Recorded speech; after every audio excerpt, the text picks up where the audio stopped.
कोट Lakhpat jail में मुलाक़ात कंदड़नि सां ॻाल्हाईंदे अॻूणे वज़ीर आज़म नवाज़ शरीफ चयो त हू को पीर या क़िस्मत जो हाल ॿुधाईंदड़ न आहे, पर इमरान ख़ान जल्द अंजाम ताईं पहुचण वारो आहे। संदसि चवणो त जॾहिं को पाण बदिजण वारो हूंदो आहे त ॿियनि खे जेल मोकिलींदो आहे।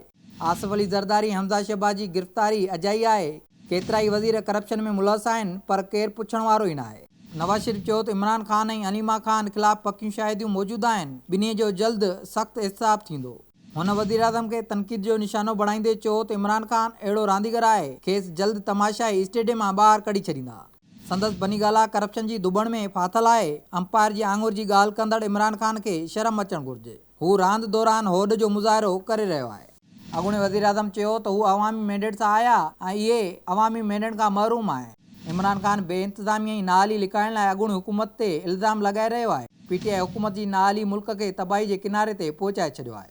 हुन चयो त संदन दौर में भारतीय वज़ीर आज़म पाण हली पाकिस्तान आयो। भारतीय वज़ीर आज़म खे कंहिं कसम खणण वारी तक़रीब में बि न घुरायो। हुननि एटमी धमाका बि कया त दुनिया खे पाकिस्तान जी अहमियत जो अंदाज़ो थियो।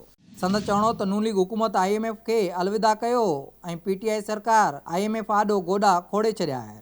नून लीग भरियल खज़ानो छॾियो, दहशतगर्दी ऐं महांगाई ख़तमु कई, मुल्क में बिजली जा कारखाना बि लॻाए विया। अॻूणे वज़ीर आज़म जो चवणो हो त इमरान ख़ान चवंदो हो त आबगात कंदो, पर हू IMF वटि न वेंदो।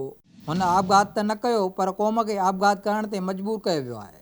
नवाज़ शरीफ चयो त संदन दौर में डॉलर कंट्रोल में रहियो ऐं परॾेही ज़ख़ीरनि में वाध थी, तेल ऐं अघनि में घटिताई थी। इमरान ख़ान सिलेक्टेड वज़ीर आज़म न हुजे हा त क़ौम जी हालत बहितर हुजे हा। संदसि चवणो त हुकूमत 10 महीननि में क़ौम खे मायूस करे छॾियो आहे।